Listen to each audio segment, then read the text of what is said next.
Good evening, good to be back again. Round 4, so tonight we hit halfway mark. Really looking forward to this. Will it be a battle again, Daniel Rowe against Sherritt, Patterson, all the big names? But more importantly, will Stephen have a British accent tonight? Good morrow, dear gentlemen. Ladies and gentlemen, welcome to Silverstone, the home of the Queen and God save her. Welcome, welcome, welcome. And we're going to see who will be able to get the crown here at Silverstone. It's good to be back, ladies and gentlemen, and it's going to be a fantastic run. Silverstone, a track with a legacy of note and seems to be a fan favorite for all the drivers here, even though there is some tricky times through Maggots and Beckets. Oh, Maggots and Beckets, always fun. It's just the thing about those corners, it's just one after the other. It's essentially 4 corners in one. And then it's also the key to, or one of the keys on the track to a good lap time. I mean, if you ruin your exit out of Chapel, it hurts you all the way down the Hanger Straight. So interesting times lie ahead for all of us.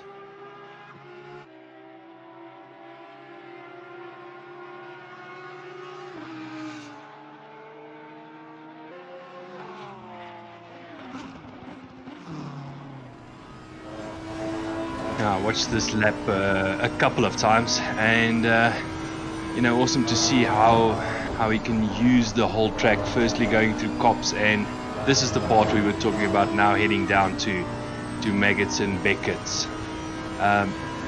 Fast entry here, and then you need to slow down gradually as you go through Maggots, then hitting Beckets, and now you need to stick and get on that power early to run down the Hanger Straight.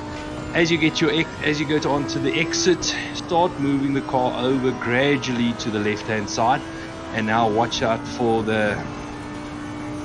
your braking point, and then start hooking it up into Stowe. Try not to understeer, use as much of the track as you can, and then now you run down to the Vale chicane. Tricky little chicane, this especially the exit, because the rear of the car can get loose a lot of the time. As you see there, just a snap of oversteer as he gets on the power. And now we head down the Hamilton Straight. Next corner, kind of a high-speed corner. Abbey, move to the left-hand side as far as you can. Slight lift on the throttle, and then back on the throttle again as soon as you can. Now to your next braking point. Now this is another tricky part of the track. It's slow corners, and this corner very easy to pick up some understeer and lose it on the exit, and to get back on the power as soon as possible is absolutely crucial as you run down here, because next up is Brooklands. Tricky braking point this, because the rear of the car can step out under braking as the corner tightens up on you. And now it's Luffield. As you turn in, try to let the car run a bit wide and bring it back into the apex to get onto the power. And now it's a run down to the start-finish line.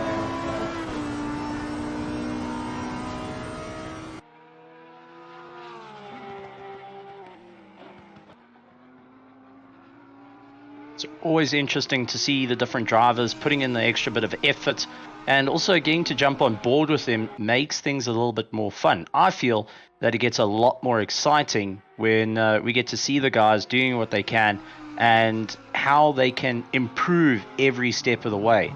It's always fantastic for me to see it, and I can't wait to see what the drivers are going to be able to do as the race goes on. I mean, this is a difficult circuit, guys, and we all have been around it. We've all seen the exciting. We all know the controversies from the GT racing to the Formula One at this very circuit. Names were made here, and this is where your British drivers, your Sir Lewis Hamiltons, the list goes on of everyone that has stamped a legacy. Our drivers now coming over to the UK, going and racing at Silverstone. Let's see who's going to get it. I mean, we had such a fantastic race last week where it was a tussle, trying to find who's going to get the best by the end of the race, who's going to have enough in the tank to cross the finish line first. It was so close, and that's what we're seeing repeatedly all season long. Yeah, well, I can only hope for as good a race as last week. But, you know, Steve, going back to the hot lap videos, I like watching those videos and like watching the different lines that the drivers take. I mean, for instance, Brooklands. I take a totally different line through Brooklands. I try to straighten the car up before the corner. So, interesting stuff to see, but I'm really looking forward to this battle tonight, and I just hope it's going to be a close one again. Agreed. It needs to be a rather exciting race, and I think with all the competitors putting in a tremendous amount of work, that we are going to see it. We're going to see that battle once again. It's going to get close, and I think it's going to be rather entertaining to see who's going to cross the line in first place. It's still wide open. The championship is still wide open for everyone, but I think a lot of teams are now trying to figure out what's going to be better for them, what's going to be ultimately the best run to make it here at Silverstone. And you got the likes of PWSR, you got Kieran Patterson, you've also got Cody Sherritt. They've been doing really well. They're hoping to keep up the momentum from last week. And, well, this track seems to be one of their favorites. From what I was listening to when I got to listen to the streams, is PWSR has been tinkering a lot to make sure that they can get the outright pace here at Silverstone, and it's going to be one of those ones of, can you keep it going? Can you move forward? What's going to happen? Well, only time can tell, and I'm really looking forward to seeing it. I'm looking forward to seeing who's going to be able to claw their way back up to the top, who's going to be ultimately the person to watch. And what interesting strategies are we going to see this week? I mean, last week we saw a couple of interesting ones, which we thought weren't going to pay off, but, you know, they did in some sort of way. Now it just turns into a bit of a what's going to happen next situation. And that's what I love seeing, is what's going to happen next. And we shall wait and see. I don't want to make predictions anymore because, you know, I don't want to do commentators curse, or normally when I do predictions, they are just wrong. No, but that's part and parcel of the fun. But taking a look at the drivers, you know, they're looking to make a monster of an impact here at Silverstone, and it's going to be one of the who's going to manage their tires and fuel the best, I think. And tires are going to be important because that left front is going to take a knock around here. I mean, you're talking Cops, you're talking Beckett's, you're talking Stowe, you're talking Club, you're talking Abbey. All those corners, high speed right-hand corners. That's it, and it's all to lose if you get it wrong. So we're going to have to keep an eye on it, as the drivers will have to charge towards the line and see who's going to get the overall win. We're waiting for the qualifying at this point to see who can climb onto the top. But Doe, I mean, give us an idea of what you think that's going on.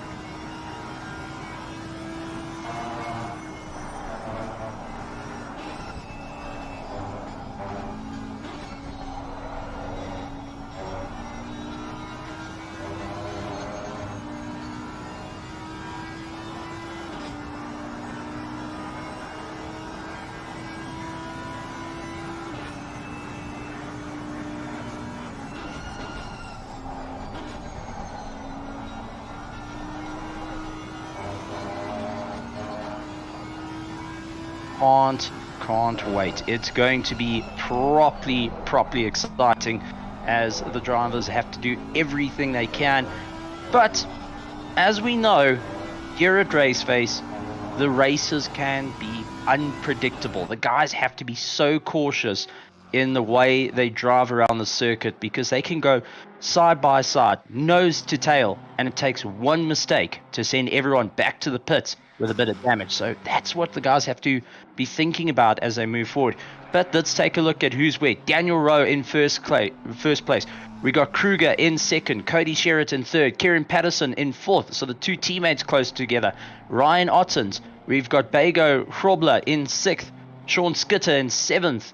We've also got Eric Kirstein. We've got Mayer in ninth place and Jay Hrobler in 10th place. I mean, exciting, but one thing I've got to ask, and Doe, you got to drive with these guys last night. You went out there on the circuit, and how was it? You know, what's the general feel amongst the drivers? Is there a bit of tension of what to do around the circuit, who's going to ultimately get the win?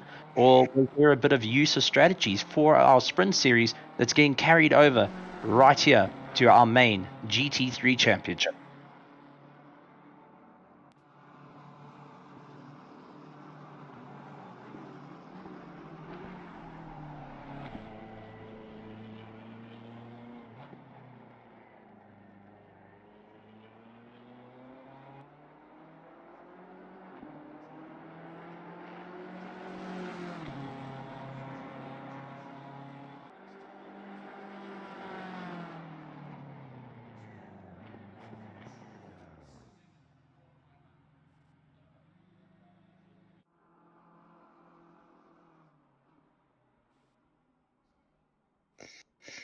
I think it's gonna. I think I'm gonna make this prediction. I think it is gonna get a bit hairy on the first lap, because the guys would want to stamp down their authority early. I think, because getting to know them, getting the way they race. There's no patience here and hanging back to see the race unfold. They're gonna go for it from lap one. That's it, and. As we start getting to the closing stages now, we start looking at the race. This is where it starts getting a little bit more exciting. The guys sitting there, they are biding their time at this point, waiting and chomping at the bit for our race time to start. A couple of the guys still out there trying to put in a good lap. Cody Sherritt at this point trying to better his time. He's lying in third place. He wants to try and get that first place, so he has a bit of clear air. But Daniel Rowe up in first place. The Porsche's rotation definitely helping out here. We've got Kruger in second place, which is nice to see. A bit of a shake-up at the front. We've seen Sherritt been right at the head the whole time, and it's now all come to this. Who is going to be able to make that impact here at Silverstone as we start looking towards our start?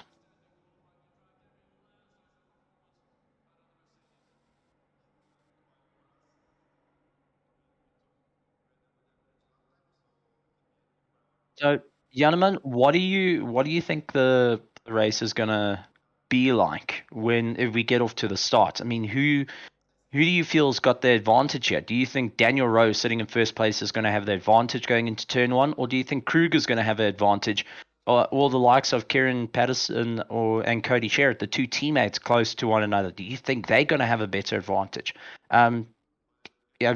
Take us through.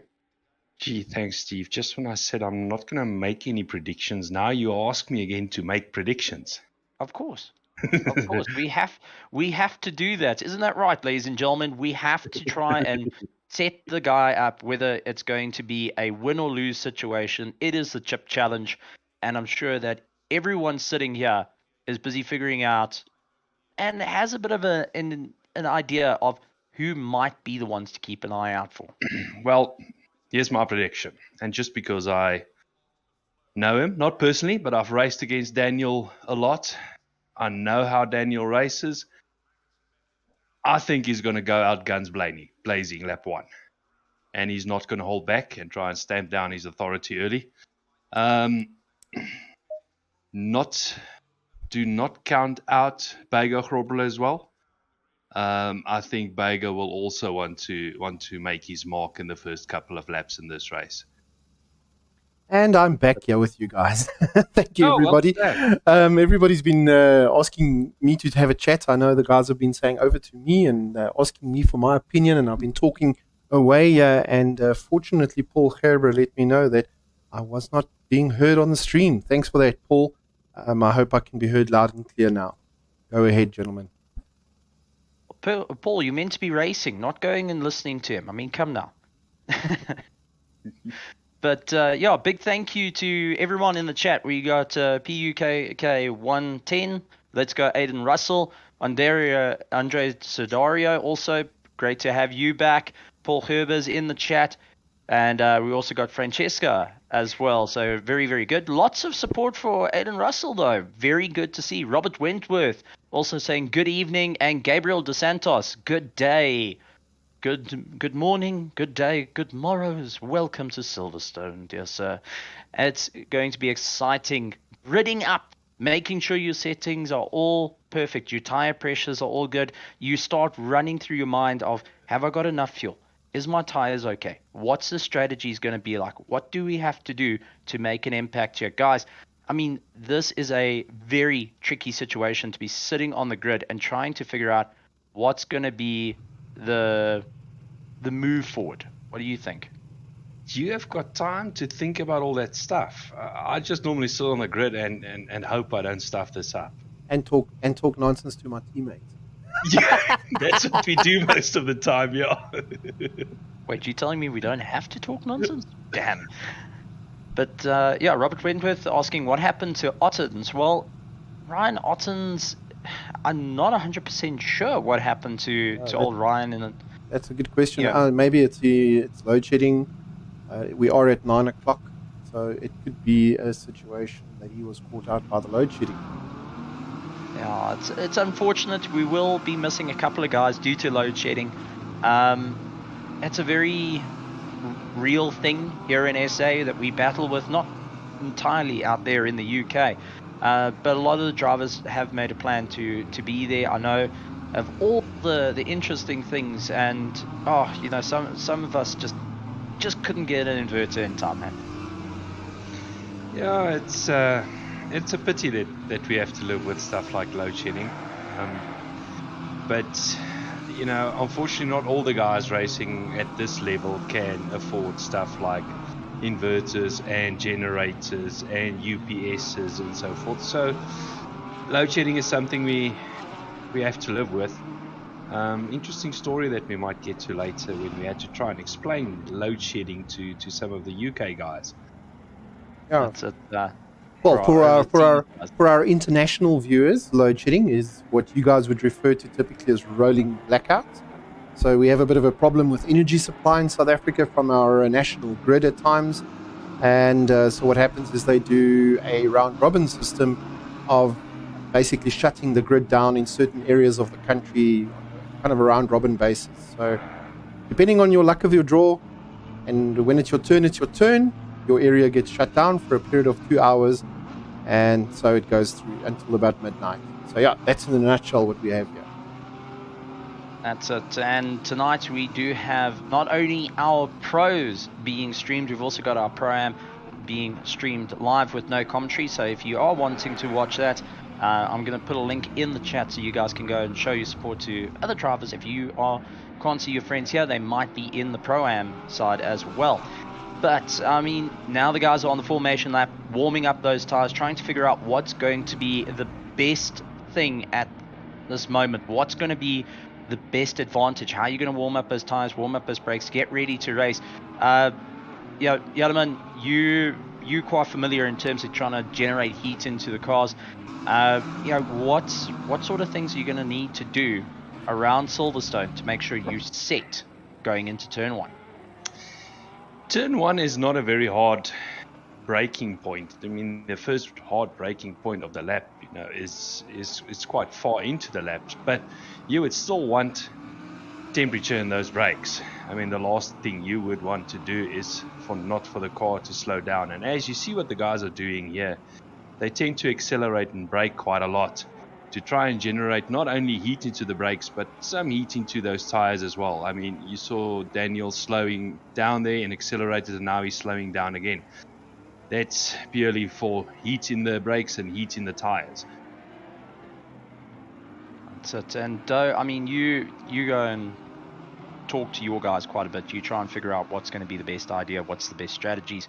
What would be the discussion for everyone of, okay, let's keep it together. In the case of like Cody Sherritt and Kieran Patterson, two teammates lining up against one another, and are you going to work together? Are you going to back off? Are you going to let the guy go? Or what's going to happen? As we get to the start of this race, Stephen, the message is the same as every week.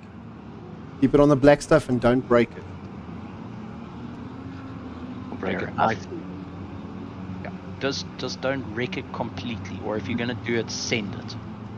All right, ladies and gentlemen, lined up, ready to go. Daniel Rowe in first place is going to be dictating the pace. 70 k's an hour. Everyone's lined up to it. Don't get a jump start. You have to keep it clean.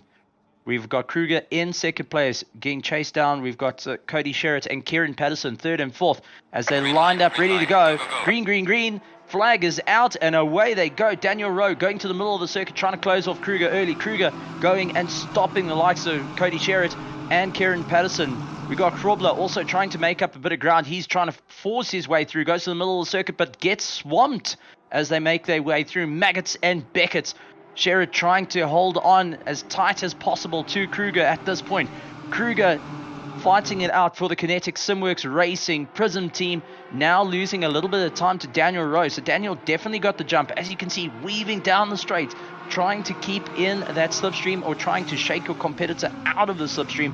Daniel Rowe has got no one in front of him, so he is punching a hole in the air for the rest of the field. So now take a look. Kruger going on the outside, Daniel Rowe holding that inside line, little bit of a nudge there.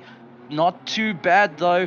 Very, very close as they fight their way out. But what an incredible start as they file their way through. Now this is where it gets a little bit more interesting. You can make or break it right here. Down into fifth gear. Hold on the power. Utilizing as much of that downforce as possible. And you fight your way through into a hard braking. Trying to go as slow as you can into it. But brake is late. Second gear. Down and hold it. Little bit of more rotation on Brandon Kruger's car as he puts down the power, but Daniel Rowe starting to open up that gap a little bit more. I mean, guys, what do you think of the start so far? Everything that I predicted, so I'm glad to be right. No, this is some close racing going on here. I mean, they're not holding back at all. They're trying to stomp down that authority as quickly as they can, but at this stage, Daniel just soaking up the pressure and just living with it. That's it. Now trying to pull away from the rest of the field and has opened up a little bit of a gap. That is going to be a little bit more helpful. Yellow flag at the back though. Looks like one of the guys got a little bit too much of a spin. That 424 car unfortunately out going and landing up with a bit of a problem there. Kruger going on the defensive, trying to hold back Sherritt. As you can see, had to take a very, very defensive line as he fights his way through, trying to hold his position. Sherritt still putting ample amount of pressure onto the back of him, but Kieran Patterson dropping a little bit further back and having a bit of a difficult time there. Barkhazen and Krobler all around him, and he's having to go on the defense and also on the attack, but losing the front three is definitely not what you want to have happen here at Silverstone. I mean, this is a little bit of a chaotic start for Kieran Patterson at this point. I mean, Doe, what would be the sort of discussions going on now? You've just lost your wingman a little bit further back, and you have to push as hard as you can to break away from the challenge, but at the same time, you want to pull your mates with you. I think it's early days. The guys need to just keep focused and like I say, keep it on the black stuff right now. Hour and 20-minute race ahead. I don't think PWSR is in a bad position at all. That little gap is nothing at this stage of the race.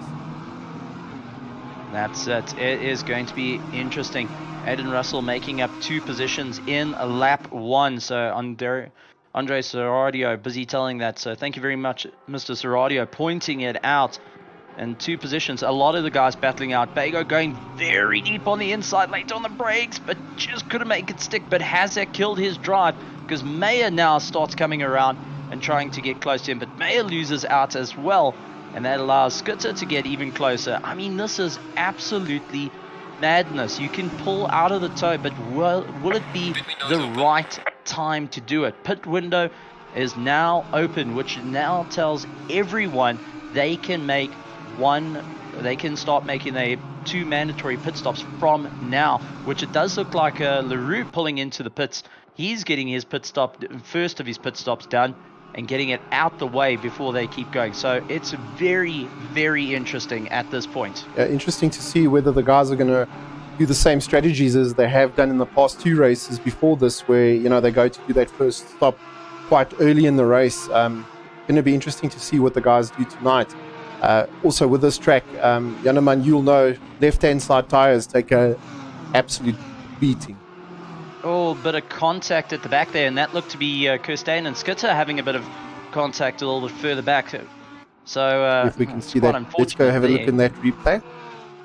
There's Skitter trying to get it back on the circuit, but in the replay, getting chased down, doing everything possible, chasing down that Audi, looks maybe to the inside, gets closed off, tries on the deep on the inside, late brake, oh, bit of understeer, and it set him up for a problem. Oh, and rear-ended off into the weeds, losing a lot of positions there. So one mistake led into a massive loss of positions, and he's going to have to fight it out. Oh, another tank slapper, and those rear tires are not going to be happy. Janeman, what would the driver be feeling at this point?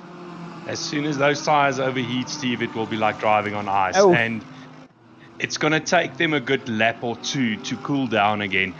So he's going to struggle with that. You'll have to start backing out completely and lose a lot of lap time after your incidents to try and cool those tires down and get them in that correct operating window so that they become sticking again.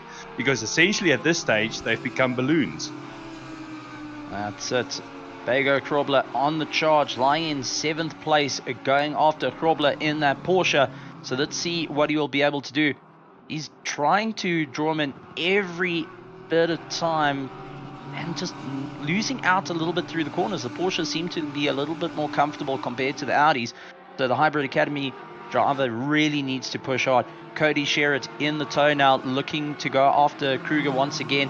A little bit further back than what he wanted. Maybe still within striking distance. Decides not to do it. You can see feathering the brake, trying not to go and get too much of an understeer out of the corner. He's just biding his time, not trying to hurt those tires as he fights his way, trying to figure out what can he do to get around Kruger. It is still a very, very early race as the guys fight their way around the circuit. But then you've got the like of Barkhazen, who's sitting right behind. He's got Kieran Patterson behind him, trying to deal with that. And also the battling Kroblers in 6th and 7th. 8th place, Meyer, who had a little bit of a, landed up with a bit of a problem. But one person keep it also an eye on. 9th place, we got Mauer, who's moved up into the top 10. So that is fantastic to see. Mauer, back in a position he feels a little bit more comfortable in, and seems like the circuit is helping a couple of these drivers. They seem to be a little bit more comfortable compared to last week. Yeah, it's Silverstone is I think a very familiar circuit for a lot of these guys. I mean, it's a circuit that all of us here have also done a lot of racing on. So it's natural to feel familiar on these kind of circuits and feel more comfortable because you know the track. It's not unfamiliar territory to you.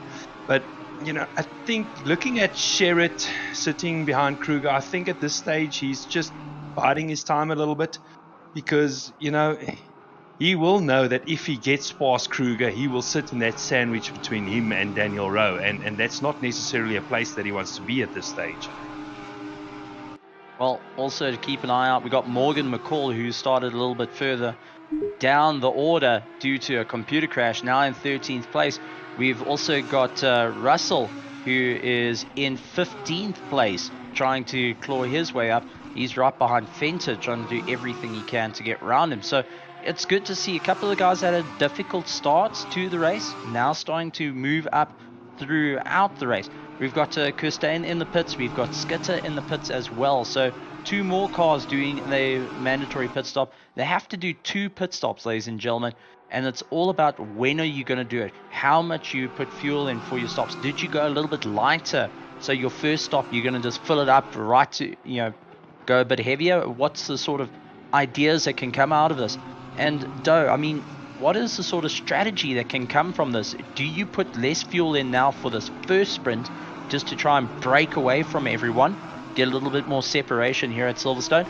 Or do you go a little bit heavier, put more fuel in and try and stretch out the run a bit more? Yeah, it's a tricky one to be honest. I mean, I could feel last night after 45 minutes, my left side tires were pretty much toast already.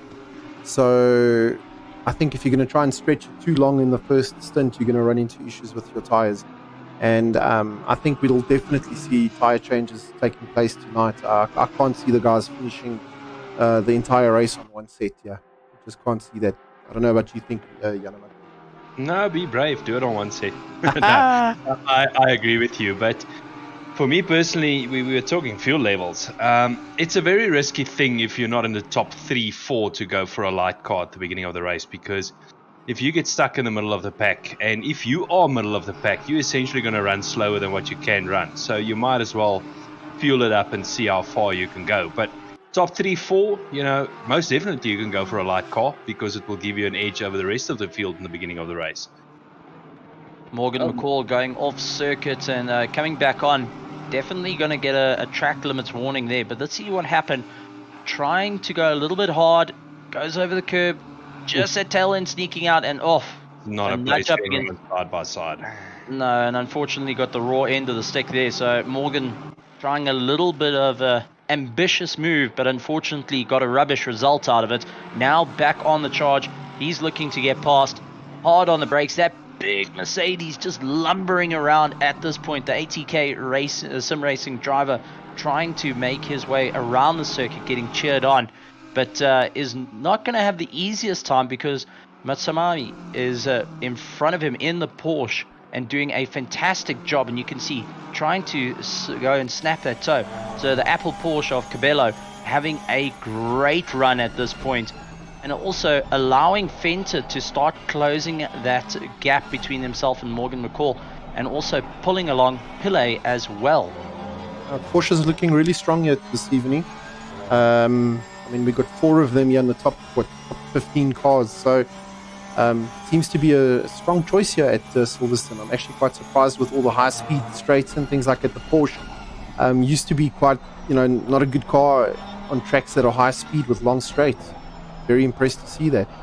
Yeah, it used to have a bit of a top end deficit to a lot of the other cars, but I've noticed, or I've watched the Porsches going through Meggetts and Beckett's, and it seems like the front ends are really hooked up. Now, the question is, will the rear be able to live with that on the long term? That's it. It's all about who is going to be able to carry it right the way through. And there's Daniel Rowe in first place, but notice he hasn't pulled too much of a gap from the field. He hasn't run too far away.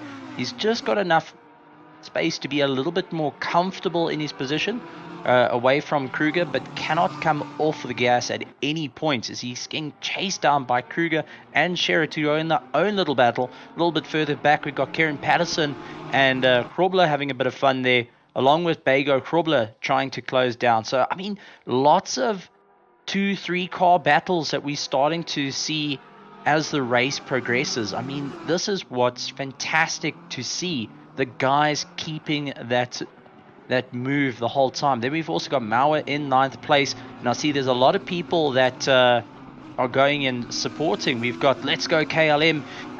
We are Pace. So Pace Motorsports coming out and showing. So it's glad to see you guys out here in the chat as well. Make sure you share the link, because I think you need to get everyone cheering on your team right here.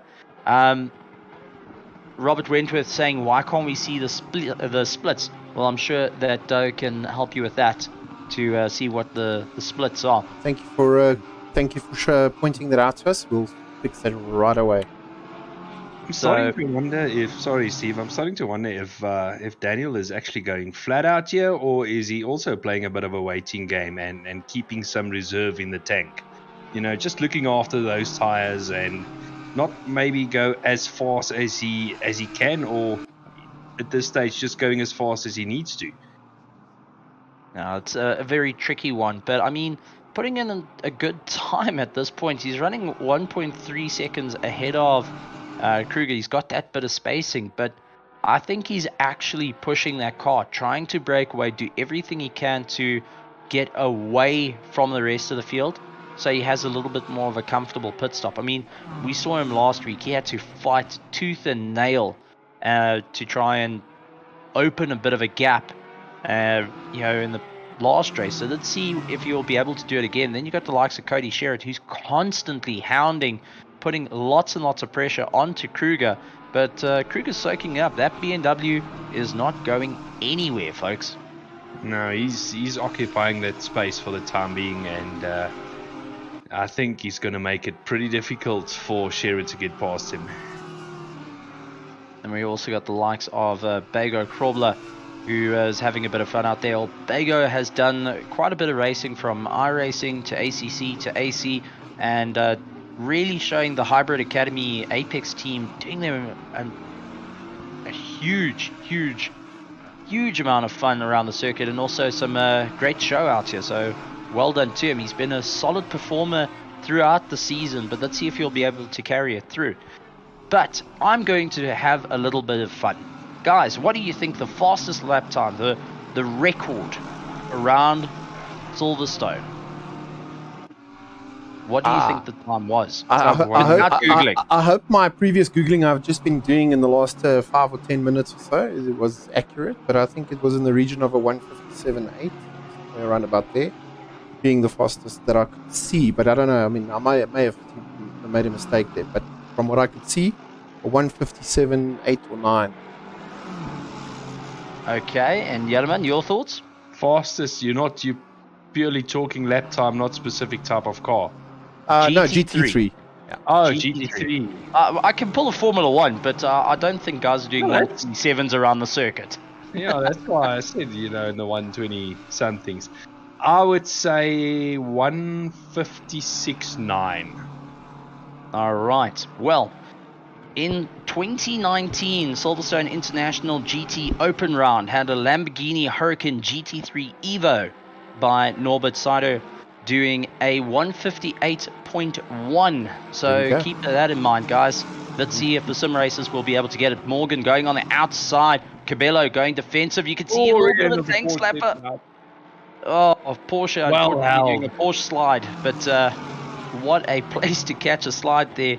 And well done to him. It was a little bit of a hairy moment. I honestly thought that car was going to rotate from underneath him, but he's able to keep it going. But now has got Fenter all over the back of him. Christian trying to figure out how to get by, gets into the toe, pulling himself along, looks to the inside, decides not to do it just as yet, but just showing his intention, saying, listen mate, I'm going to come by, whether you like it or not. You're going to have to fight hard to deal with me. Also got the likes of Morgan trying to go on the outside, and that's allowing Cabello to get a little bit closer. So Cabello looking to do everything he can. Venter tries to get by. I mean, this is turning into quite a race. We got 5 cars duking it out at the moment, and it is all to play for. And it's only got 1 hour and 2 minutes left of the race, and they're doing it like it's the final lap of the race. Yeah, that's what I wanted to say. I mean, they're going at it, as you said, like it's the final lap. And looking at the side by side there by McCall and them again, well, it's side by side everywhere, so I don't even know how to call this one anymore. Venter looks up on the inside. Cabello goes defensive. Cabello actually looks up on the inside and trying to make his way through. So Cabello really duking it out, goes on the defense, just stopping Venter, but also looking to get the round De Vette at this point. There was a spin. And there's big contact. We'll have to watch that replay. Yep. Yeah, but that looks like see what happened there. De Vette went sideways, and unfortunately that just did not end well. So as we keep an eye, Morgan McCall going and getting by. You can see Cabello still hunting down. De Vette looking left and right, trying to figure out what's going to be the perfect opportunity. We know this corner is a very tricky one. looks to the inside, decides he's not going to go for it. Oh, he got tagged. Oh, that was a bit of a Verstappen and Hamilton moment. Without the wall afterwards, but he's able to get it going. But Cabello, unfortunately, going and tagging the rear of De Wet has cost him a few positions. I'm sure the stewards will be taking a look at that. But Heinrich has to try and figure out how can he start closing down that gap now, and his tires must not be looking so great as well. No, that car is going to be horrible to drive for the first couple of laps after that incident, and hopefully hasn't picked up too much damage that it will affect the rear of the car too much, because this is one of those tracks where you need in some of the corner exits, you need kind of a stable rear to get the power down early. That's it. Gideon Rayner also now making his way through. He managed to close up on all the carnage. So just getting to the back of Fenter, a little bit off, but starting to make up a bit of ground. But what is going to be happening to the cars? That little bit of bump can cause a bit of aero damage to the front of the cars, creates a little bit of understeer, makes it a little bit more upset through the corners. Do you think that whole incident might have caused damage not only to the likes of De Wet's car, but also to like Cabello, who initiated that incident? I don't know. It didn't look like it was that hard a contact, and it's difficult to see if there's any damage on Cabello's car. But what inevitably will happen is that Cabello will pick up understeer, and the car will run wide. But at this stage, looking how he's going through Maggots and Beckers there, it doesn't seem like that Porsche is too upset with what happened. It's just going on its merry way. So something we need to keep an eye out for, and I know this is where the strategy changes. We always make a strategy 1, throw that away. Strategy 2, forgot that at home. Strategy 3, I couldn't read the handwriting. Strategy 4, well, that just says try it again. But stop go. It sounds like, Stephen, you've got some experience with the Ferrari team. That's it, eh? That's it. I know how to be a muppet sometimes. I'm proud of saying that. But, that's essentially what has happened. Is you've got to try and plan it out and on the fly. But De Wet now has to think, what's his strategy going to be a change of? Where we got Kabasa, Dean Kabasa, 30-second stop go on his next stop. I mean, yikes. That hurts. That hurts. No, me a soda. Yeah. That those 30-second stop goes, that hurts even more than damage. I mean, me and you have had that in the past. I mean, that just ruins a race. And especially if it's your own fault, if it's something like speeding in the pit lane and getting off the button too early or being too late on the button. You can't blame anyone for that. Yeah, definitely throws a spanner in the works when you're trying to move up. So he's got a lot of work ahead of him. Ryan Otten's in 22nd place. Justin Lotus in 21st. Bernard King in 20th. We've also got LaRue in 19th. As we go to Rayner, currently in 13th place. As you can see, Pillay still closing down, though. Very, very interesting to see. Pillay has been consistent in his pace throughout the season, and slowly been getting better and better, faster and faster. So I'm looking forward to seeing what the driver will be able to as time goes on. He gets a little bit more comfortable with the BM.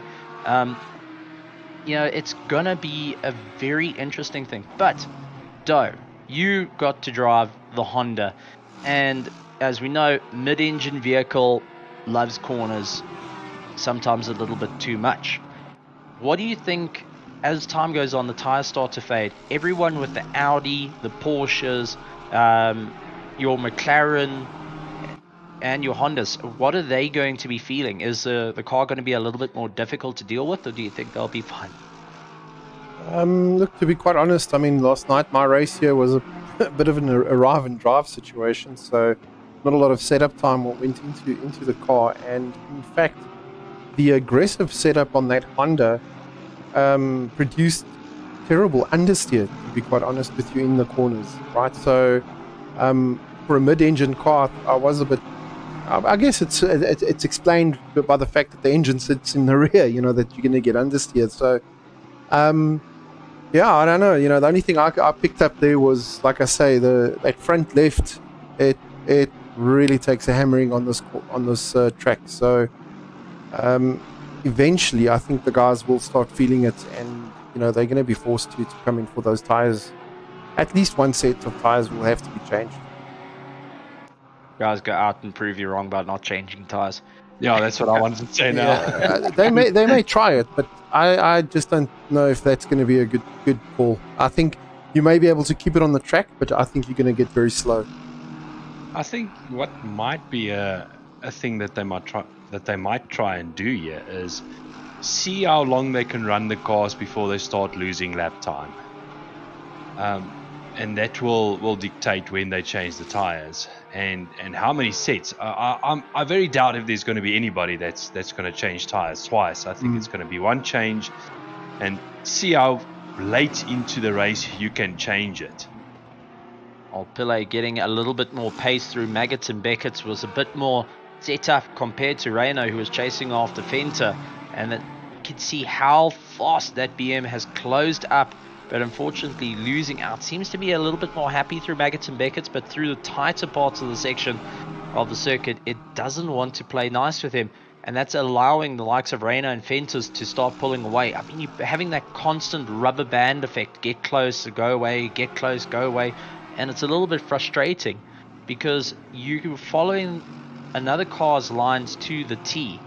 You start trying to utilize that toe. You're taking the air off your nose, and you can see, oh, it looks Wow. There was a gap that was going to close very quickly. Got a little bit too exciting there. Yeah. Reina was able to keep it going, but Pillay, unfortunately, on a bit of a loss there as he had to climb on the anchors very, very hard. And now getting back into that toe. Fenta is going, yes, please, fight with each other. Get away from me. I need to start closing down on the likes of Cabello, who's ahead of me, and Morgan McCall as well. Morgan into the top 10 already from the back of the field, so that's fantastic. So Pile into the pits now, and I'm pretty sure Renner is glad to be rid of him, at least for now. And we have a look at how long this pit stop is, and we can see if there's tires being taken.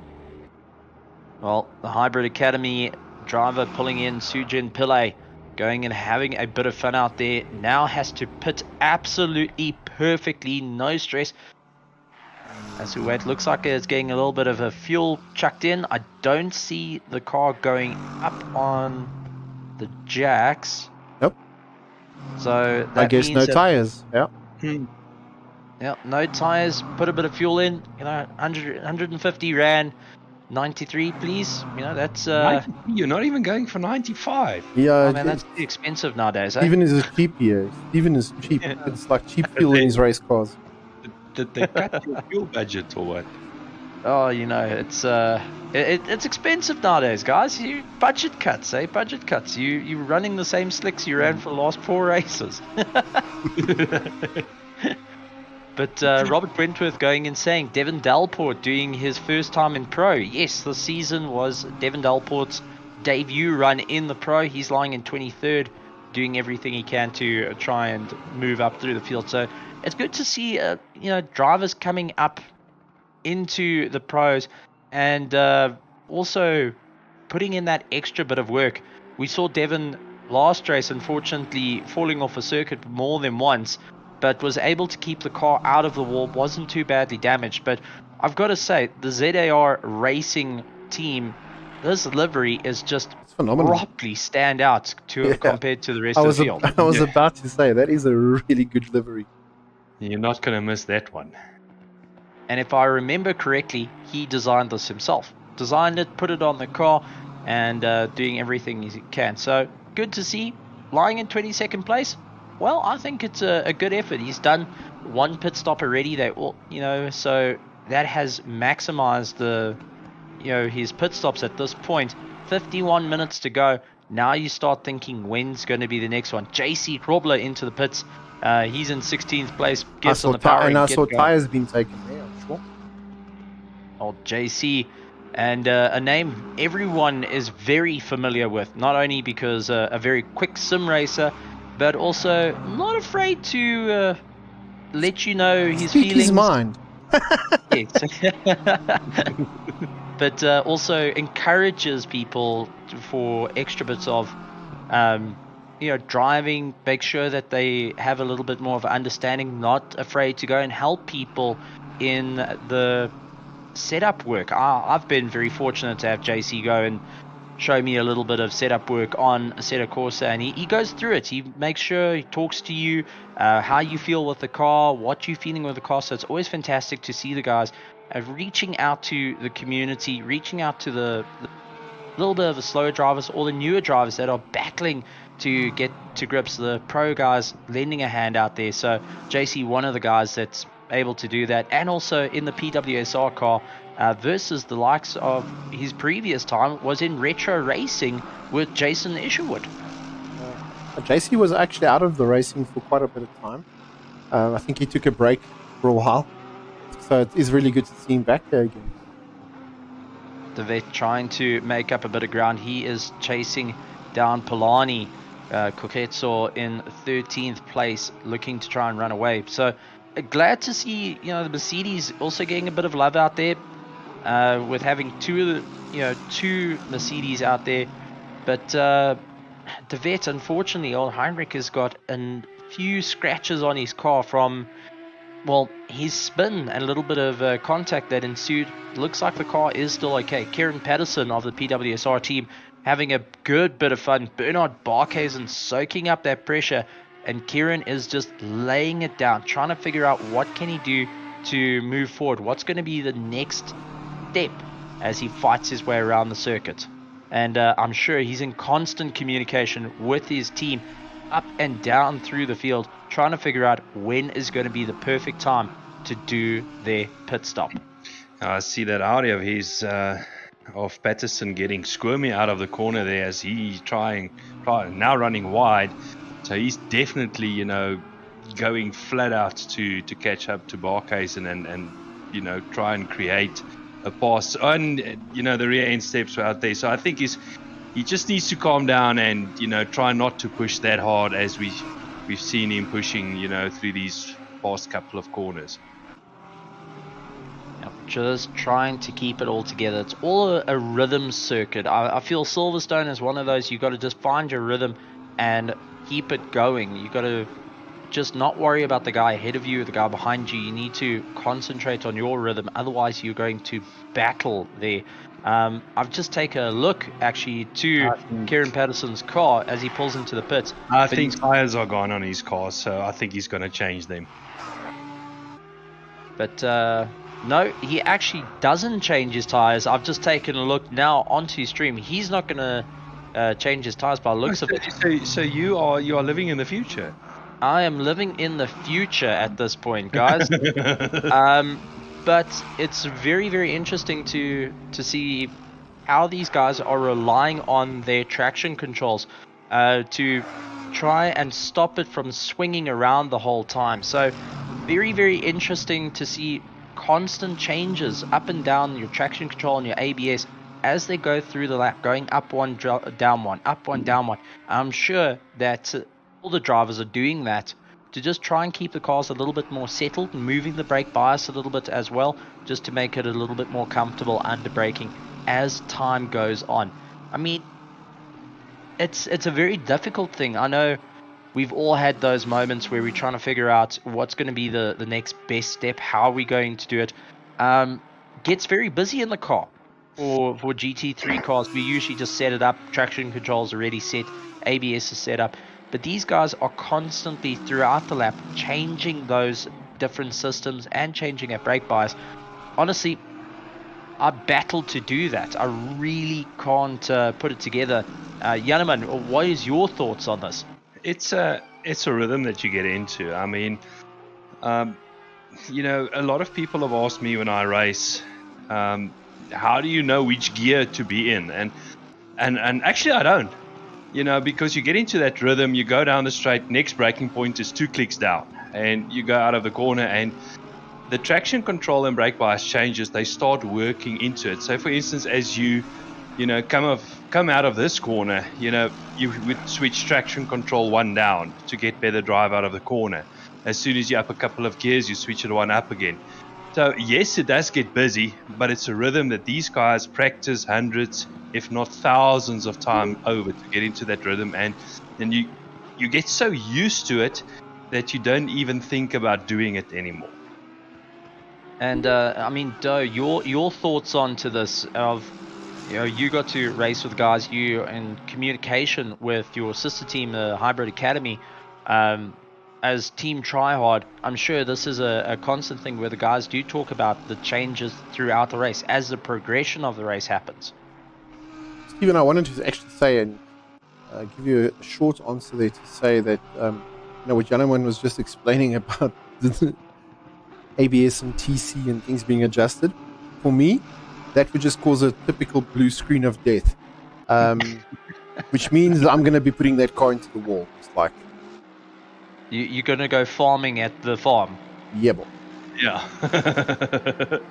I mean, you're gonna press down instead of up, and you think you're on TC3. Meanwhile, you have got no TC coming out the corner, and that is correct. Yes, it's already enough for me to just try and put this car around the track in a half respectable time.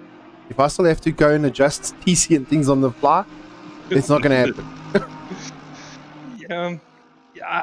TC I don't really play around with. I find that balance and I tend to stick with it. But on the Merc, the GT3 Merc, we do tend to change brake ballast, but not every single lap. We tend to change it later on in the race. As tires wear down, then when we tend to change the brake bias. But it normally happens, at a certain point. Steve will know where we decide to change it, and then we don't play with it until we change tires again. Yeah, no, I totally agree with you. The brake bias is something you do adjust as the race progresses and as the car's balance changes because of tire wear, etc. You will adjust brake bias, but in terms of traction control, I mean, I've seen it even again on real world GT3 racing. The guys literally do that. They're changing their TC for a particular exit or into a particular corner. They're adjusting it, etc. So that thing of doing it on the fly at the pro level of not only sim racing but actual real world racing, the guys are actually adjusting those settings on the fly. And I think what they also do is these guys they set up set buttons for it. So if they change from a 5 TC to a 3 TC, makes it a bit easier on the PC. One button. Yeah. It will be one button that they press between the two. Absolutely.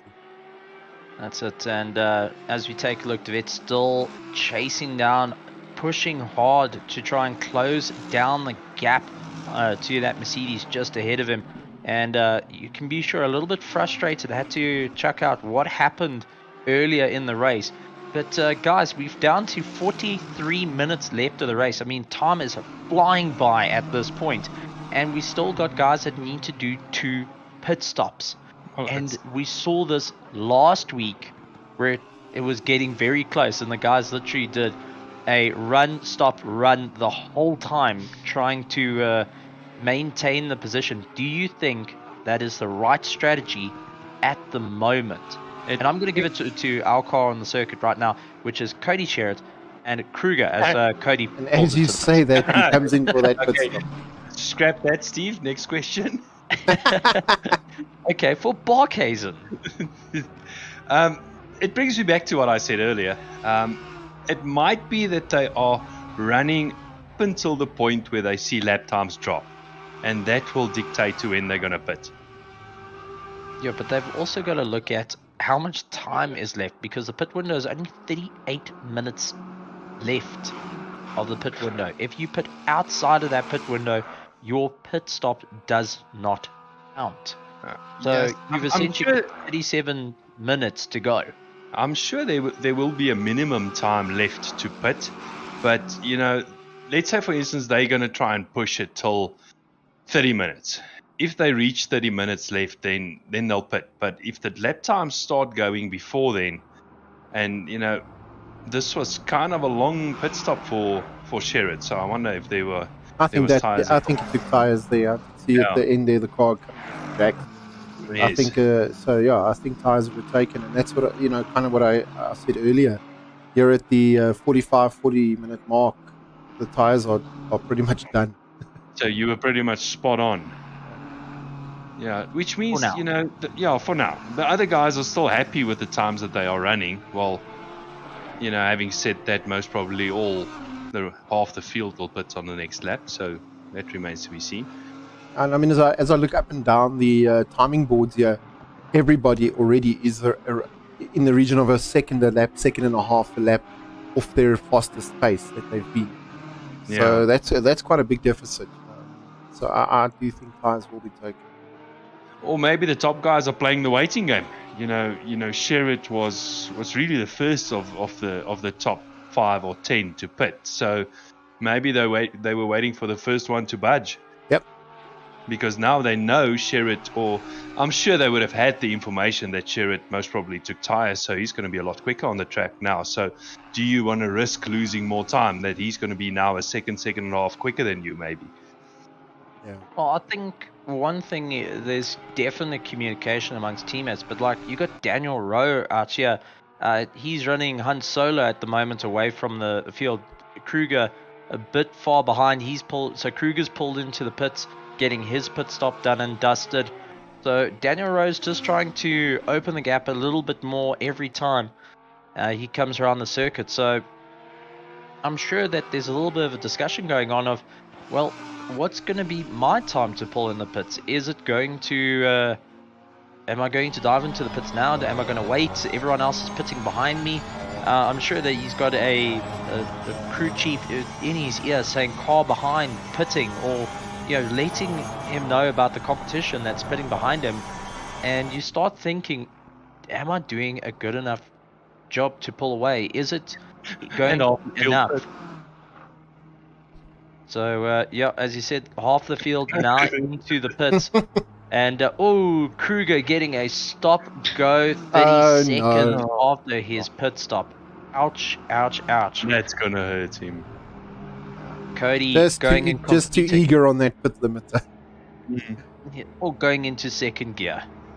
But Cody, first of the guys to complete all their pit stops, followed by JC Krobler in 18th place. So we've got Sherritt and Krobler who have completed it. We also got LaRue, who has now completed all his pit stops. 38 minutes left of the race, ladies and gentlemen. It's time to pick your favorite driver, pick your favorite car, as the race is going to be coming to a close very, very soon. I'm going to stop making predictions tonight, okay? Why not? You're doing so well. You can win the lotto, my friend. Didn't I say a lap of go, and most probably half the field's going to pit the next lap. But that told me they were playing the waiting game. They were waiting for the first one to budge. And Kieran was the first one, and that had basically a snooker effect on the rest of the field. So Daniel Rowe in the pits, long stop now. He's doing tyres. Yep. I think he's getting the full works, windscreen clean, tyres changed. That's it. And as he watches his competitors start coming by, there's Morgan, who's making his way out into his pit box. Sorry, not out the pits. We've got Cabello. He's now in the pits, getting it sorted out as well. But there's Bernard Barkes in 6th place. He's going to be exiting the pit, so he's dropped down the order a little bit. And let's see if he'll be able to make up a bit of ground. But Bago Krobler, 1st place, still has to do his pit stops. And he's looking to try and open up. He's got his teammates ahead of him, so hopefully he can use a little bit of a tow there. I'm sure the communication of, please just give me a bit of a tow. I need to try and pull away as quick as possible, as the Hybrid Academy Apex team driver trying to keep that Audi under check. And you can see constantly fighting that car. It wants to snap underneath them. So those tires are definitely seen better days, I think. No, if I was Baga, I would get into the pits as soon as possible, because you're not going to win. You're only going to lose from this situation. Yeah, it's going to be interesting to see if he dives in now to the pits. If not, he may be running an alternate strategy to the rest of his teammates, but let's see. It's a little bit interesting if you're going and doing a different strategy to your teammates, and there he as goes. we said, it into the box. So let's see, was it enough to keep ahead of Daniel Rowe as he backs it down to 50 k's an hour? I can read a newspaper, go through the funny pages before you even get to the end of the pits, and It's not that long, this one. Oh, it's a bit of a rough one. And just taking a look, Dino in the chat as well, saying load shedding killed my chances to race tonight. Sorry, man. I know that is a lot of drivers are currently facing that problem, but it's good to see you coming out and supporting your friends, and much like everyone in the chat, supporting their friends, their fellow drivers, and the sim racing community going and showing their support. And I want to ask you guys in the chat, who do you think is going to get first, second, and third? You guys are now part of the Chip Challenge, and now I'm also going to pass it. Janneman, your prediction of first, second, and third. Do I really have to? But okay, let's go for it. First place, Daniel Rowe. Second place, let's go for Sherritt. And third place, Patterson. All right, and let's go after our director, the man in charge. I would say if Rowe keeps it up as he is now, I think it's a done deal. If he doesn't make any mistakes, I think he's pretty safe there. I'm going to change it up a little bit and say I think Barkhuizen is still in there with a chance. And possibly even Morgan McCall. Okay. So we got a bit of a work there. We've got Mauer, who's now into the pits. He is in 5th place. Ryan Ottens, lying in 7th place as he completes his pit stop. Sherritt in 9th place and moving his way up through the field. He's now into 7th. Morgan McCall, 1 stop to go. And let's see if he'll be able to keep it all together. That Mercedes must be starting to feel it a little bit on those tyres. Not sure if he has changed his tyres, but that's definitely got a little bit more wear and tear on it compared to the others. It is one of the heaviest cars that is racing in this field at the moment. And BOP has been a little bit unfriendly to the Mercedes of late. So it's going to be interesting to see how they'll be able to keep it going throughout the race. I think only 3 minutes left. I think what we're seeing on that car there is a bit of battle scars. Morgan having to muscle his way through this field earlier. No longer showroom condition. No. Slightly used. That's it. Slightly used. But still fresh. One owner. Lady driver. Don't say that. You're going to get in trouble, my friend. was never raced. Was only driven on the Sundays. Oh God. Yeah, we've all seen those comments before. Yeah, it gets exciting times, but we're going to have to keep an eye on it. But guys, to let you know, the circuit is 5.89 kilometers long. So, I mean, 5.8 kilometers, and you've done 23 laps so far. The guys must be feeling it. And as we know, a lot of these guys are running load cell pedals or a form of replicating load cells. So, your legs must be starting to build up enough acid in it that you're starting to feel. You're starting to get those cramps coming through. Your knees are starting to feel it as well. And a lot of the drivers will also start feeling strain on the wrists as well. So fatigue for every single one of these drivers is starting to kick in more and more. And we cannot forget that they are looking at a screen that is constantly flickering. So they've got that eye strain starting to kick in as well. And that's Stephen, also going to weigh in. I have to be honest. I think what you've just described there is every sim racer over the age of 45. These guys are how can I say the the sub 30-year-olds I doubt are having any of those Yeah, particular issues. But I know what you've just described is me after a 1 hour race.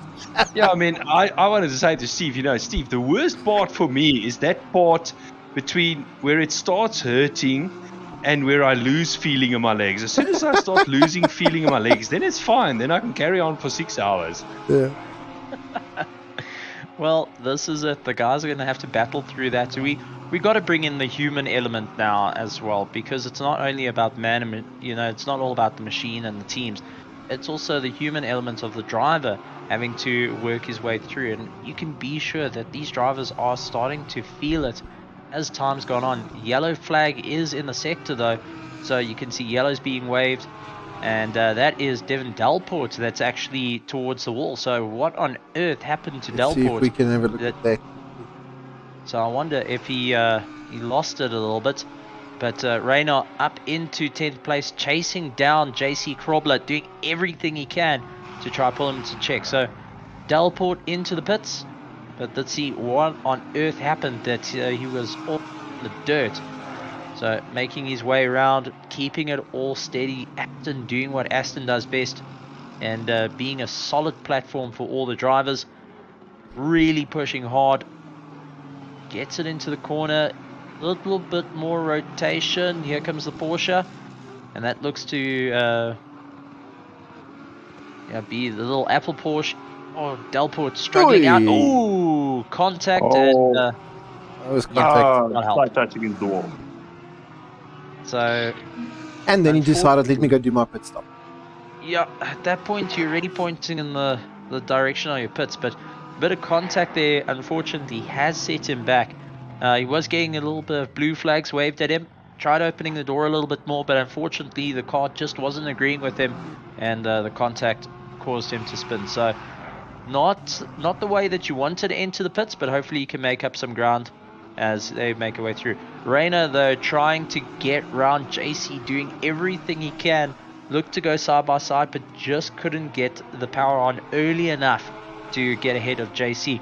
But remember, JC has completed all his pit stops, so he just has to keep going. With the likes of Rayner, who's got one stop left to go, he's trying to fight his way through.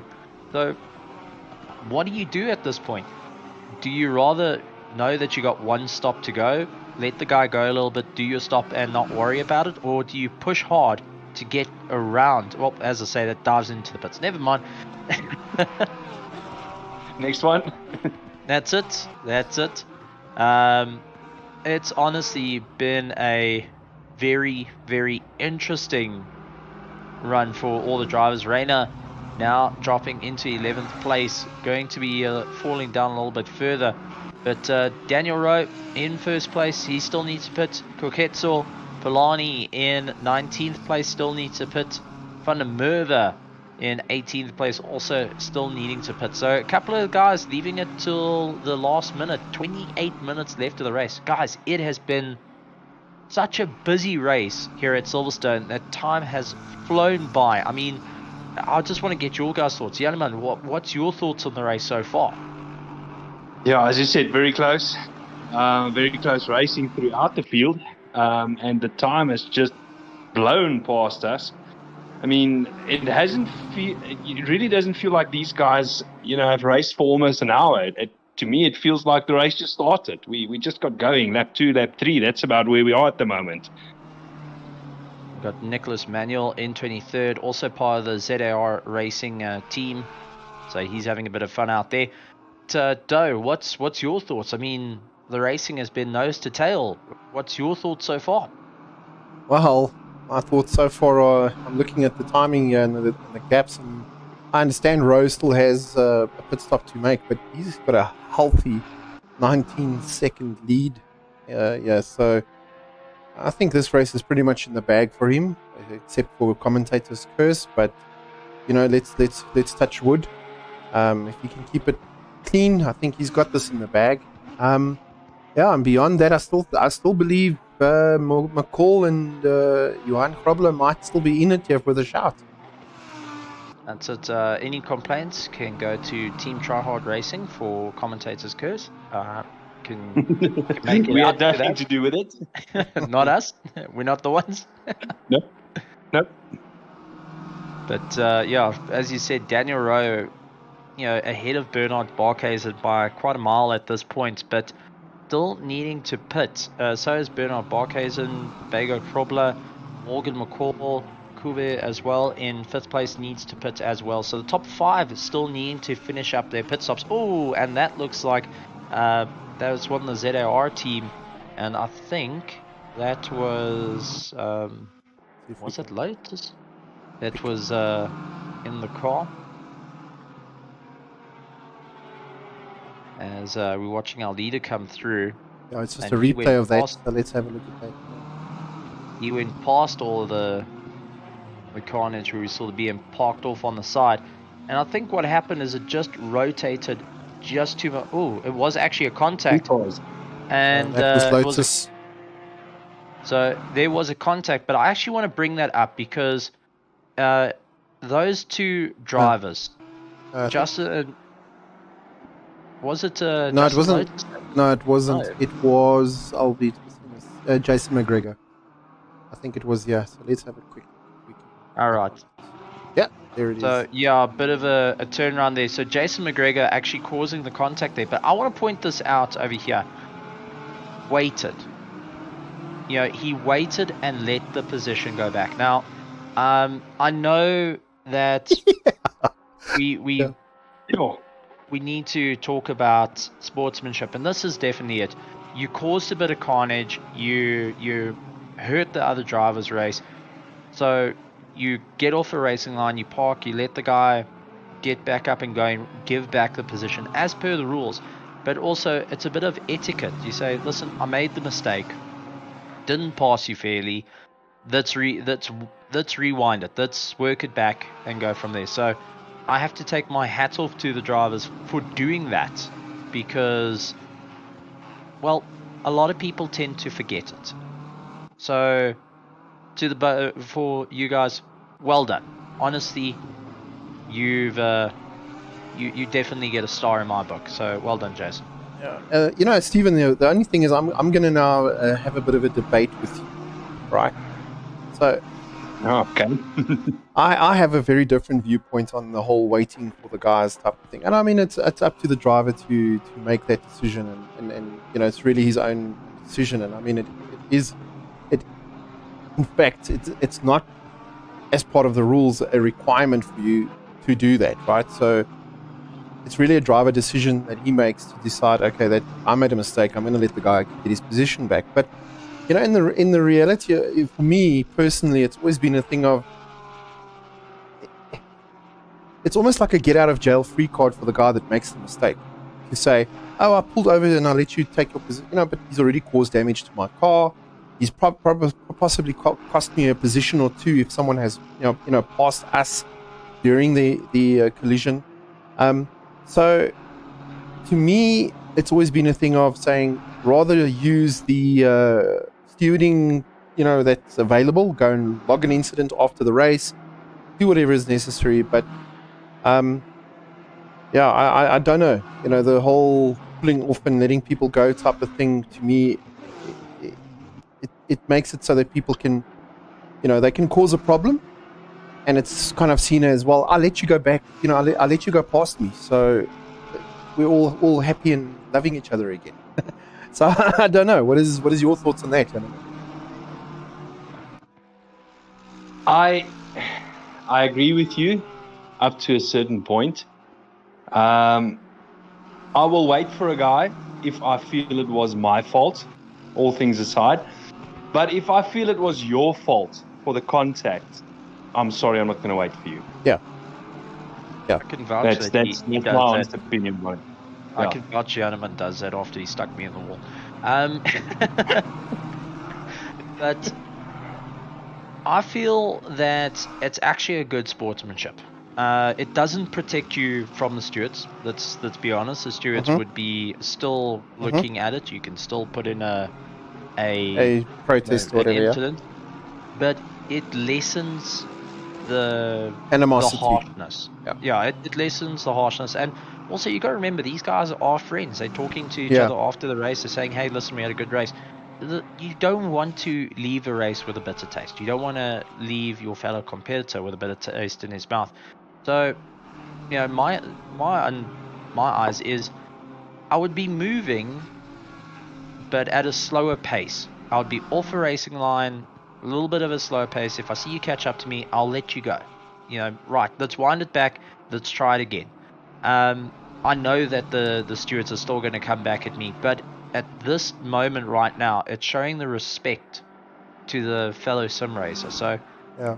I feel that it's a respect move. And I guess doesn't it's the question that has to be asked is, you know, what at that moment when it occurs, did you feel that it was just hard racing and a racing incident, or did you actually make a mistake? Right. So as the offending driver, did you know that immediately? I think as a race driver, I think you'll know. I made a mistake. I need to, you know, give the position back, whatever the case might be, or no. This was just hard door-to-door racing, and yeah, unfortunately we tagged each other. Something like we're seeing over there, right? But yeah, I guess those calls have to be made. Well, we just had it all. Nobody backed up there. And nobody's giving any positions back after that. No, not at all. They both had a beautiful slide, but that has allowed LaRue in the McLaren, one of the few McLarens we actually see currently having a bit of fun. But a little bit of side-by-side action, Max Verstappen Hamilton moment, sliding it out, able to keep it all together. Excellent car control. JC and Morgan just sliding it and able to keep going and maintaining their positions. But LaRue was like, okay, well, it gives me a chance to get, you know, take a stab at this. So please, guys, do it once again. Proper racing between these two. And we talk about banger racing. Well, that's the best banger racing that you can have. And take a look. They have not learned. Back onto the attack. Going to the middle of the circuit. Morgan tries to go to the outside of the circuit to carry the momentum through. JC holding him back, though. JC runs out wide. That's allowed Morgan to get by. And LaRue looking to hunt full down. same there JC almost. tries the inside. Oh, my heavens. And can somebody just, you know, send a WhatsApp to them and just tell them it's not touring cars that they're racing? It's a couple of million rands worth of cars there, but LaRue is capitalizing on this. He's right onto the back of Krobler, trying to get by. You see that he looks to try go on the inside, but second guesses it, costs him a little bit of pace there. So you've got to be you got to work it out. You got to say, was it, you know, keep the line. Don't try. Jason went wide, so that's going to hurt his drive now. Gets a little bit of a help me through the corner from a McLaren, and you could see JC going to the wall to block off. That's two moves. So JC, if we had live stewarding, I think we would have had a problem there. But LaRue also getting held up a bit, now going on the defense as Mao is chasing him down. So Mao is putting the pressure onto LaRue, and JC has just allowed Mao to close down the gap. I mean, this is a proper race, ladies and gentlemen, between them. This is position. JC Krobler trying to hold on to that top 10 desperately at this point. LaRue having a chance at it. Mauer giving everything he's got to try and close down that gap. And McLaren going for a slide. And there we go. Mauer saying thank you very much. Put the pressure on and ran away. I mean, Janneman, I mean, the amount of pressure that the drivers are facing there, what's your thoughts on it? Well, in my last race on Tuesday evening, I had a similar event. And, you know, to do that close racing is, I would say, mentally draining, because you need to concentrate so hard to run as close as they are doing to the car in front and behind you that, you know, within, I would say 10 or 15 minutes of doing this, you are mentally drained, because you need to look so many places, you need to make so many decisions that you are paced after it. Yep. And that's what you know, a lot of the time leads to the mistakes. Well, taking a look at our timing board, only 5 drivers still needing to do their pit stops. Daniel Rowe, Bernard Barkhuizen, Ego Krobler, and then we also got Kruger and Fenter still needing to do their pit stop as well, as we keep an eye on the battle of Mauer versus JC at this point. I have a suspicion that Porsche's tires are crying at.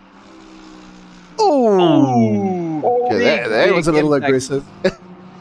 Mauer not stopping.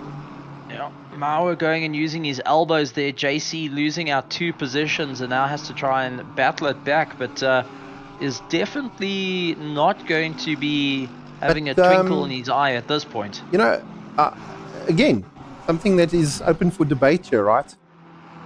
If you as a driver know that you're off the pace, which is clearly the case here, is it wise to really fight so hard to keep your position?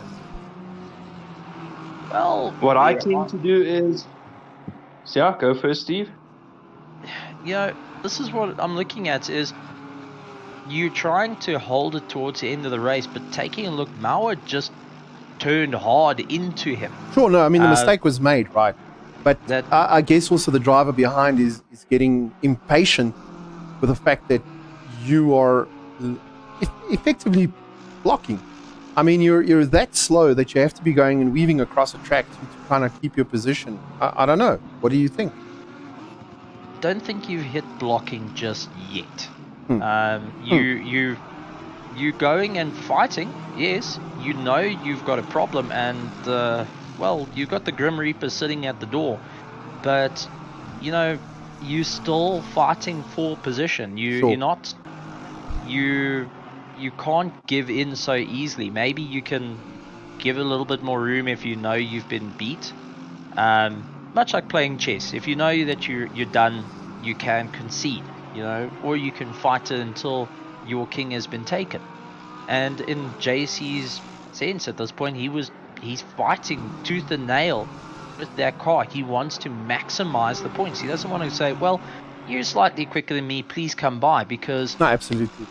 That's only going to hurt his race and his championship. And as you can see, we've also got the likes of Ryan Ottens hunting him down now. So you did point out that those tires are struggling, and he's just trying to hold what he can at this point. Oh. Yadaman, to you. I think we need to realize different people race in different ways. There are going to be people that are going to fight up until the end. But the question is, are you gonna see the end? Well, it's the chances you're going to take. You know, it's a gamble you're gonna go for. You're either gonna see the end, or you're gonna see a wall. Or as we're observing right now. I mean, to me, there's no fight there, right? All 3 of them run wide. And that is the result of it, right? So I don't know, guys. I'm sorry to say, but I believe, you know, JC is way off the pace at the moment, and there's a lot of damage to that BMW now. So to me, that could have been JC into the wall, race over for him. Yeah, giving up a position, he's still got a good finish to this race. There are drivers in front of him that have to still pit. You know, so I don't know. Yeah, I mean, that's going to be a severe. That's most likely going to be quite a severe penalty. Yeah.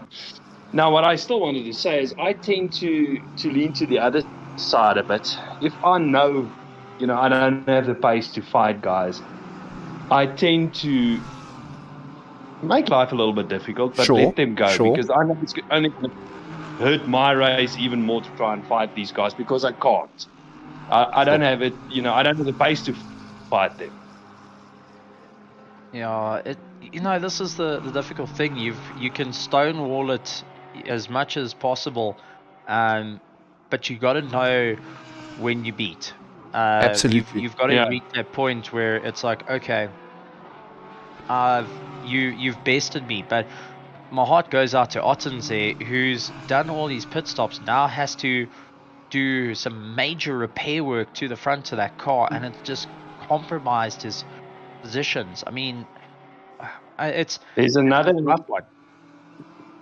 There's another point for discussion. It also comes around to knowing your car.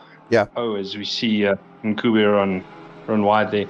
I mean, I race the Merc a lot, and in the 45-minute sprint races that we tend to do is I figured out if you push that car too hard in the beginning of the race, you're going to pay for it later. So it's also a thing of managing the car. Yeah, it's a bit of a challenge, I think. And the guys have to deal with it. And Ryan Otten's down into 18th place, and well, wouldn't like to be flying that car at the moment, because you'd be getting double barrels of it. Bago into the pits now. He's going to be dropping down the positions, completed all his pit stops. Daniel Rowe still to do his last pit stop. So has Kruger needing to do his last pit stop. So really run it right down to the wire, as there's only 6 minutes and 45 seconds left of the pit window. Any more than that, you are dead in the water and getting a severe penalty. So running it right down to the wire, guys. And Bago into third place. It's he's in a good point or fifth place at this moment. He's in a good run, right behind Bernard Barkhuizen, Kieran Patterson, Cody Sherritt, but Daniel Rowe, who has got a bit of a distance between, still needs to do the pits. JC Krobler getting a drive-through penalty. So there we go. So JC, unfortunately, getting a drive-through penalty right towards the end of the race is definitely going to hurt him. Track limits, I believe. And that can be from the Porsche starting to have their front end just giving up completely. He's unable to get it in and out of those corners so quickly. Rayner, who's in 15th place. We saw Rayner was having a good bit of run earlier on. Now cruising it out in 15th, looking to go after 14th with Justin Lotus just ahead of him, and Kruger a little bit more up the road.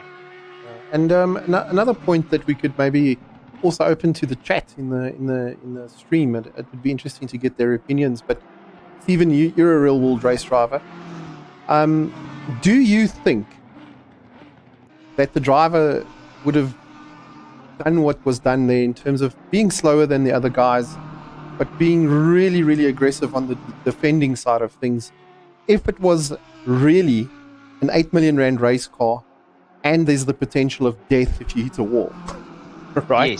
Yes. Would we have seen that happening in a real world race? Yes. And I can take you to your Formula 1, I can take you to your GT3, I can take you to any forms, whether you've got yourself a little Mazda MX-5 or your VW Golf, right up to these cars. It doesn't matter in terms of the cost of the vehicle. You're still racing hard. It's still, whether you're driving a GT3 car or whether you're driving a VW that you've poured your heart and soul into, and you only have 5 rand to your name, that is your million rand, 4 million rand, your priceless machine. You're still going to fight hard. You're still going to do what you can. But at the same time, it's down to the driver of when do you know where to give. I've seen guys that have fought, as we've seen with JC, tooth and nail, and will run. We used to have a series that was nicknamed Bangers. Whenever they went out on the circuit, you could be rest assured of side mirrors lying on the circuit. You can rest assured the bumpers, everything lying off on the side, because the guys used to do exactly that. They used to push the boundaries. They used to push one another to the point of, well, if the only way you're going to get past me is by making sure I'm not racing anymore. It does happen. It does happen in motorsport, and we do see it in sim racing as well. It's one of those things. It's a driver mentality. I feel that you still duke it out, but there's got to be an understanding of where your limits are, or when to concede that fight. Because I also think we did see something similar taking place in this. I don't know if you guys watched this year's Spa 24, but I think it was between, it was the Mercedes team that I think they came third, or they were quite high up, and Nicky team in the Aston Martin going through a Rouge, quite close to the end of that race. Something very similar. I mean, team was effectively beaten, right? And it was just a matter of he wasn't going to give way. And I think to your point, Stephen, the cost of the car and possibly putting yourself into a wall in a Rouge. I think it doesn't. The real race drivers don't really care about that stuff, right? And I guess that's what separates us mere mortals from the real race drivers out there. Yeah, it's this is the thing. It's how much are you willing to put on the line, and every driver's got it. Even sim races, you might not hit the wall and break your legs unless you got a motion sim that chucks you out the seat, but you still have that consequence of what happens. Saw that coming. Oh, saw that coming. Yeah. So we're just waiting for that. So as we saw, a bit of a consequence there is Conrad going in, braking a little bit later, and unfortunately tagging the back of the BMW. But there is always for every action, there's always a consequence. You got to be aware of it. Whatever you're going to do, it's going to happen. So that's what these guys are doing. They're putting it out on the line. Remember, they want to win the championship. They want to do well for the team, and they're going to race their hearts out. They will go elbows out, and it's all about just how you deal with it. As we saw, Delport trying to make up a bit of ground on McGregor. Daniel Rowe in first place, Sherritt in second place, and Kieran Patterson in third. Janneman, your prediction seems to be spot on. Yeah, I'll send you my banking details after, guys. But Steve, just to, now that you've got Daniel Rowe on the screen, and it's something that I wanted to say. I mean, you've watched a lot of real racing and commentated on racing of Daniel, and Daniel races exactly the same way in real life than what he does on the sim. There's no difference. Yeah, that's it. A lot of it carries over is that I'm going to fight it out until every last breath. You tend to forget about the cost of everything or the consequences of thereafter, because you get I'm going to make it. In your head, you're telling yourself, I'm going to make it, I'm going to do well. And it doesn't matter whether you're Daniel Rowe, Cody Sherritt, Devin Delport, Pillay, Nicholas Manuel. It doesn't matter who you are in terms of it. You will have that constant. When you're going for a move, you've already decided that you are going to make it happen. It's not. Yes. You're not second guessing it. Yeah, it was just tying into what Doe said. The difference between sim and real life. That for these guys that do real life racing as well, a lot of them, there's no difference between the sim and real life. It's, as you said, I'm gonna make it. Yeah, the attitude of racing is identically the same, whether they're in a virtual car or a real car. That racer's mentality carries over. Yeah, that's it. And are you willing to wake up the little one if you get it all wrong? That's another one that a couple of guys have to be aware of. But Daniel Rowe in first place, Cody Sherritt in second, third place Kieran Patterson, Bernard Barkhuizen in fourth place, with Bego Krobler in fifth. At the moment, with only 2 minutes and 50 seconds left of the race, ladies and gentlemen. And what a race it has been. But it does look like guys haven't opened up a little bit more, but they can't back off just yet. You can still lose out a lot of time. Morgan McCall up into 7th place. We had Mayer in 6th, who's just up the road from him. Then we got Mauer in 8th place, with LaRue chasing him down in the McLaren. And a little bit further back from them is Bernard King in the Aston Martin, having a bit of fun as well for the Kinetic Sim Racing Talk team. And he's really been doing well and getting a top 10. I'm sure he's going to be a happy camper with that one. And the KSR team are going to be very happy with the points. Bernard, as he's just one of those guys that's like super, super reliable. He just does well in every single race. He doesn't win every race, obviously, or maybe get a podium in every race, but his results are very, very consistent. And got the British green for the circuit, so definitely helping out there, empowering the Silverstone, the UK nation. But as we jump towards our leader, who's going to be finishing up, he's got, I would say, about 2 laps left. I think this will be the final. Would this be his final? All right, man. The leader is on the final lap. Yep, there we go. Final lap. Fair enough. As we jump on board, you can see small corrections as he goes through the corner. And this is actually rather interesting to see, how much input the drivers are actually doing. Small little movements constantly to try and get the car to just balance out the entire time. And it's always fantastic to see this, where you get to see the skill level from your silver class, which we have, right up to our pro class, is the little movements everyone does to just try and get that, the car a little bit more stable, a little bit more comfortable to them. But it seems like the higher up you go, the more little movements everyone makes, to keep that car balanced at all times. No, it comes with the feeling of the steering wheel, and these guys have not necessarily more experience, but they've refined that feeling that they get through that steering wheel, the force feedback, and they've figured out what little movements they need to make to balance the car out. That's it, and we'll just have to keep an eye on it as he makes his way through. Has to not make a mistake, because Sherritt will capitalize on it. Kieran Patterson in 3rd place. I mean, PWSR 2nd and 3rd. I mean, that's a good haul of points, not only for the drivers but also for the team itself, maximizing for the team championship. I mean, that is smiles all the way, and I'm sure they're going to be more than happy with the end of this race.